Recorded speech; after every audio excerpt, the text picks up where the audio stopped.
Welcome to the Orion Newscast for November 7th. The 2018 midterm election results are in, and here's what happened. Republican Doug LaMalfa won his fourth consecutive term for the 1st District of California U.S. House of Representatives over fellow candidate Audrey Denny. In California, U.S. Senate race Democrat Dianne Feinstein won over Democrat Kevin De Leon.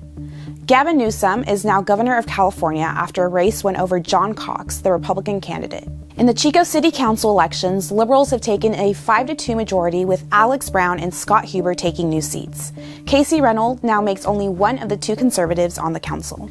Voters chose to keep the controversial 12-cent gas tax in Proposition 6 to keep up with infrastructure repair, and California can now standardize daylight savings time to match the federal law with the passing of Proposition 7. Prop 10 did not receive the majority of votes, which would have allowed rent control boards to be formed and enact rent control on residential property. A week after her death, a vigil for Linda Blacksten was held at Chico State in front of Kendall Hall, where her body was found on Monday, the 29th of October. Students, faculty, and community members gathered for a moment of silence and prayer, as well as to pay their respects. Samuel Johnson, a local homeless man, has been arrested and charged with the murder of Linda Blacksten and has yet to receive a sentence. His bail has been set at $1 million. An Academy Award-nominated documentary filmmaker, Josh Fox, came to the El Rey Theater Saturday to wrap up his tour, The Truth Has Changed. Josh Fox's speech emphasized the new age of changing truths we live in. According to Fox, groups utilized data mining, psychometrics, and demographically targeted information during the 2016 election in order to influence people's perception of candidates and policies. The forces of misinformation are able to directly appeal to your personality and to all the things that make you who you are, because they have an enormous amount of data about every single American. Students celebrated Dia de los Muertos on campus from dawn till dusk on Friday at an event hosted by Mecha. The Day of the Dead is a traditional Latin American holiday that celebrates the lives of the dead. Students decorated ofrendas at Trinity Commons, which are traditional altars with photos, food, candy, and more to celebrate the lives of family members and loved ones.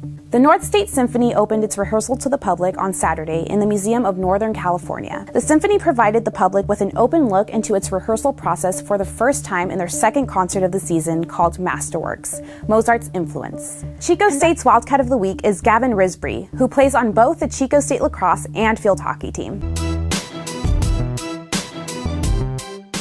I started playing both sports. I had stopped playing baseball and I needed to find another alternative to a spring sport, and my mom suggested playing lacrosse because I had some sticks, and so we ended up finding a local organization near my house, and I started playing there. For field hockey, my sister played field hockey in high school, and so did my mom, and then my sister played at Chico State, and I ended up playing with her 2 years ago, and then she graduated and I still continue to play.